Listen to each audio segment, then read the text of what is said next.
ഞങ്ങൾ African love bird ആദ്യമായിട്ട് മുട്ടയിട്ടിട്ടോ. ആദ്യത്തെ ഒരു ദിവസം ഒന്നിട്ട്, പിന്നെ രണ്ടാമത്തെ ദിവസം ഇട്ടില്ല. അങ്ങനെ ഒന്നരാട് ഇട്ടിട്ട് ഇപ്പം 4 മുട്ട ഉണ്ട് തോട്ടിൽ.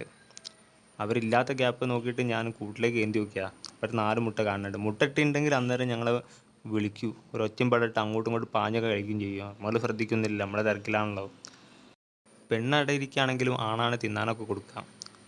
അപ്പം തീറ്റയൊക്കെ തീർന്നിട്ടുണ്ട് ആണിന് ഭയങ്കര വെപ്രാളമായിരിക്കും. എന്നിട്ട് ഒച്ചയൊക്കെ ഉണ്ടാക്കി നമ്മളെ വിളിക്കുകയൊക്കെ ചെയ്യും. കലത്തിൻ്റെ ഉള്ളിലുള്ളതാണ് ഡുട്ടു, അവളാണ് പെണ്ണ്. മറ്റേത് പുറത്തുള്ളതാണ്. കൂട്ടിൽ തീറ്റ തീർന്നിട്ടുണ്ടെങ്കിൽ ഇങ്ങനെ വെപ്രാളം കളിക്കുക ചെയ്യുക. ആൺകിളിക്ക് ഭയങ്കര വെപ്രാളം, അത് തുറന്നു തരുന്നൊക്കെ ഉണ്ട് വാതിൽ. അങ്ങനെ ഞാൻ തീറ്റ കൊടുക്കാൻ വേണ്ടി നിൽക്കുമ്പോണ്ട് പെൺകിളീനെ കുത്തി പായിപ്പിക്കുന്നത് അടയിരിക്കാൻ വേണ്ടിയിട്ട്. പെൺകിളി കൂട്ടിനുള്ളിൽ കയറി ഉറപ്പായതിന് ശേഷമാണ് മുമ്പ് പിന്നെയും വാതിൽ തുറന്നു തരുന്നത്. അങ്ങനെ ഞാൻ തീറ്റ കൊടുത്ത് ഒന്ന് ഉള്ളോട്ടൊക്കെ വലിക്കാൻ കുറച്ച് നോക്കുന്നൊക്കെ ഉണ്ട്. പിന്നെ അങ്ങനെ മൂപ്പര് ഓരോന്നായിട്ട് തിന്നുന്നുണ്ട്, ആക്രാന്തം പിടിച്ച് തിന്നും പോലെ ഉണ്ട്.